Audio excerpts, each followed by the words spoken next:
Hey Daly family, and welcome back to part 3 of this kitchen remodel series.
Third installment, but it's the end of the day actually, and I wanted to get some footage of the kitchen today. I had my cabinet installer kind of finish up his portion of the work. They had their painter come in and do some custom painting, or some painting on the custom pieces that went in around the island and the little end plates of the cabinets there. The backsplash went in today as well. So there are still a few more things that need to get done, but they said that tomorrow we're gonna have like a complete kitchen. So I just wanted to film tonight while there's still some pieces that still need to be done, because right, this is a process. Tomorrow the painting is going to be finished, my electric in the island is going to be put together, and then my under cabinet lighting is going to go in, and then we're getting new can lighting in the ceiling above the kitchen. So everything is coming together. Oh my God, this baby is kicking me so hard right now. I feel it mostly on the sides.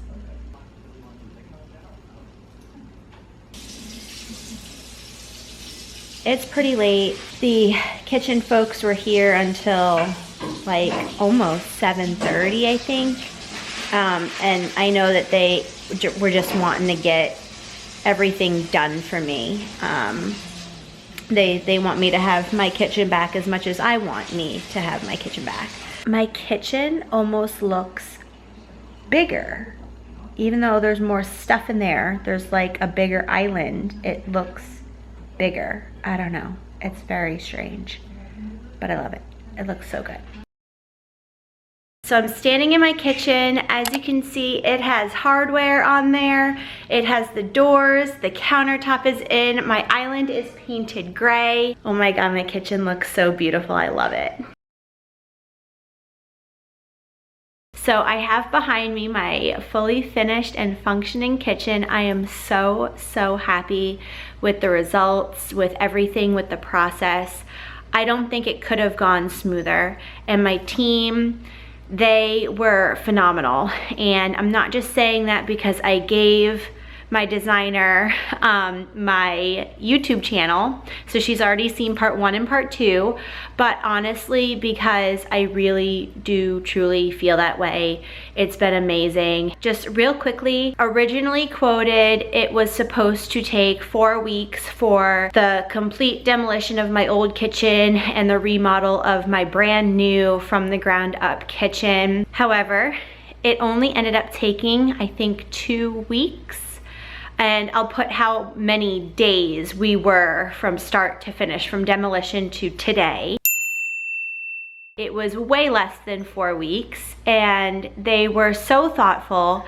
They knew I had 2 young kids. They knew I was pregnant, and they just wanted to get it done for me. So I could not be more thankful. I wanted to film before I had anything in, but just timing worked out pretty bad where we already unpacked our kitchen. So I do have stuff in the cupboards, and I do have stuff out on the countertop, but I think it still will do the end process and the end product justice. So without further ado, here is the newly renovated and remodeled kitchen.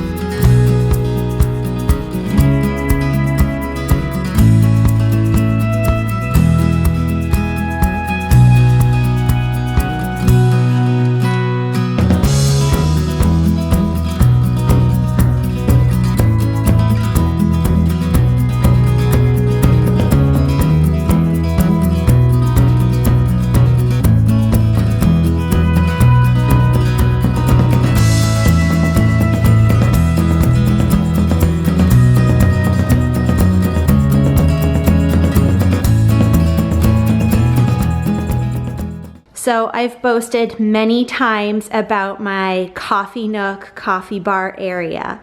And here we have enough room for various appliances, coffee and tea appliances. But up here we have a ton of room for the things that we use most often, but then also so that we can cater to our guests as well.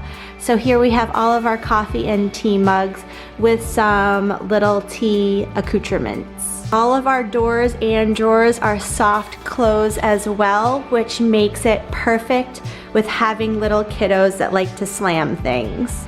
In my pantry, I do have some roll-out trays, which make deep pantries perfect and accessible. So here we have, you'll see my snacks here, but each of these roll-out drawers are soft close as well. And I think that this is perfect.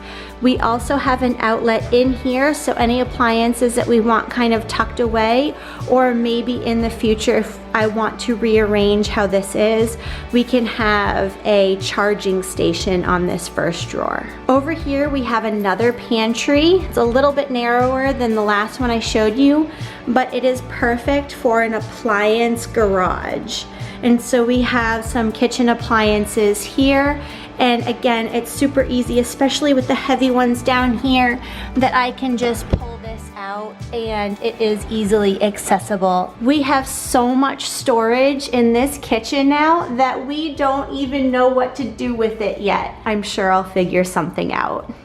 In my old kitchen, I did not have very functional corner space in my old cabinets. They were kind of like a blind cabinet, what they called builder's grade, and now I actually have completely usable, functional, and perfect corner storage. So let me start down here with the Lazy Susan. They gave me a big pull-out door here so I can easily access some of my larger items that I've put in here, and I've made this my pan and pot caddy. These Lazy Susans are perfect, and these pots are kind of, you know, they're a little bit heavy, but this Lazy Susan is sturdy and it holds all of these things so well. So here I have more pans, bigger pots, things that we use on a daily basis right in here, and it's so easy to access. Up here in the corner storage in the uppers, they are deep and tall, so we have plenty of storage for our glassware, things that we use on a daily basis, all our tumblers and mugs up there, and then some storage up there that are related to drinkware. Another feature that I really like is this extra long drawer and extra wide cabinet space up here, which is perfect for our everyday use items. In here, we have enough storage to have the kids side and the adult side, plus some. So when we're preparing meals and whatnot, we have all of our stuff that we use every day right there, as well as our silverware. Next up, one of the things that I did not have, one amongst many things in this new kitchen that I did not have in my old kitchen, is a spice rack. This is super handy. It is right next to the stove for baking and cooking. We have a lot of the things that we use on a daily basis right here in the pick out of the top area, and then some of the other ones that we use less often down towards the bottom. This is amazing. I feel super bougie, but I love it. Like I said, one amongst many features in the new kitchen that I did not have in the old is a trash pullout. So we do have room for trash and also recycling, which makes it super convenient, and we don't have to go out to the garage every time we have a recycled item. Next up, I want to point out this sink. So I did get a huge, deep farmhouse sink with an apron front, and this base cabinet had to be custom made to fit my sink. So I'd like to thank Gary, now that they know my YouTube channel, and we have a ton of storage underneath here for cleaning supplies. Another really cool thing, in the old kitchen, I had my garbage disposal button underneath the sink with a regular on-off light switch. This time, my designer, Daly, thank you very much, you suggested to get an air switch button, and I absolutely love it. So to turn on my garbage disposal, I just press this button. To turn it off, I press it again, and super convenient. One of the things that was super important to me also was being able to be in my kitchen and have it function for me at nighttime as well. So I opted to get the under cabinet lighting both here and over by the coffee bar area. We don't have to have the big light overhead lights on at night, and they gave us a dimmer switch as well. This is the first time that I've ever had a kitchen that I lived in with under cabinet lighting. I'm super excited about it. I'd also like to point out my molding and my trim, also the different heights of my cabinets. Gary suggested that we opt for a varied height cabinet above the microwave. He said it gives that extra custom detail and that craftsman style look, and I completely agree with him. It breaks up this space because it's such a long wall, and I love that I get actually more storage. I get a ton more storage with this type of cabinet, and the molding just caps off, literally, this kitchen. And then let's talk about this island. It is almost 8 feet long, 42 inches wide, and I have custom cubby little built-ins for my eventual bar stools. I just love the style of the shaker kind of custom cabinetry look in the island, and it really just makes this island bold and stand out and really kind of command the space in this huge kind of kitchen area. I love that I picked gray for the island and white for the perimeter. It makes my kitchen so much light, bright, and airy. For the backsplash, I picked a larger subway tile. My designer had a few recommendations on subway tile for me. Her favorite was also the beveled, super simple subway tile, and I agree with her. So the beveled gives it just a little bit of sparkle and shine when the light hits it, but also it's not overpowering, and it doesn't necessarily draw your eye for attention. However, we did pick a slightly darker grout color to help break up the space between the upper and lower white cabinetry. And I think it adds just that subtle detail that it needed. Now, of course, this is all my designer speaking. I have no idea. So thank you, Dee Dee, again. On to the countertops. The countertops, I think, ended up being one of my favorite picks, and I was actually on the fence about it. It was actually, I thought I knew what I wanted, but it was very difficult to kind of come to a decision. For the countertops, I originally thought I ultimately wanted granite. Then we went to a slab warehouse where we saw really nice quartz that was in our price range. And Pat picked out this stunning, I think it was called sparkling white.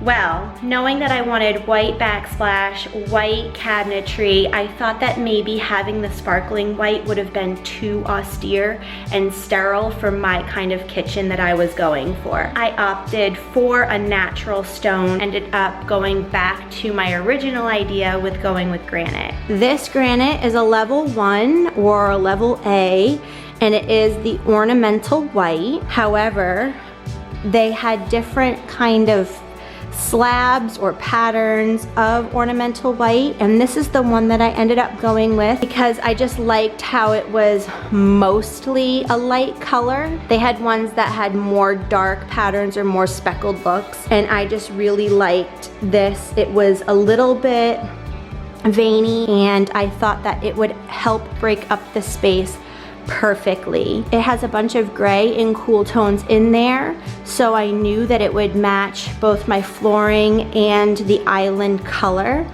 It has some black, so I knew that it would match my black MAC pull handles. But also, I think my favorite part in the whole thing, and my designer pointed it out, was that the red specks or the wine colored specks in the granite is naturally occurring garnet, and garnet is my birthstone. So I immediately fell in love at that point that I would have countertops that have my birthstone all throughout. On to the handles. The handles are from Wayfair, and my designer helped me pick them out. I told her kind of the style that I was going for, a matte black pull handle.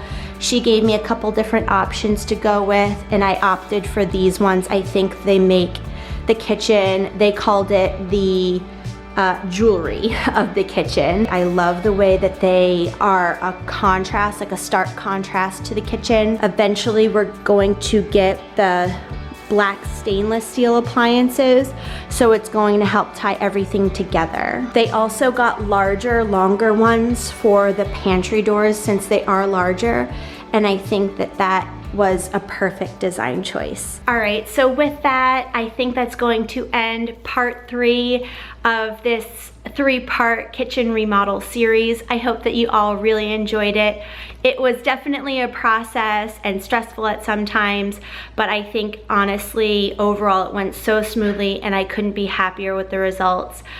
Actually, I'm kind of just scared to live in this kitchen. I don't want to wreck it. I don't want to mess it up. I was telling my husband the other day that I didn't really want to put anything out on the countertops or inside the cabinets. But overall, we are so happy, and I love my new kitchen. Now it's just time to update the rest of the house. Anyway, Daly fam, I will talk to you later. Thanks so much for watching. Bye.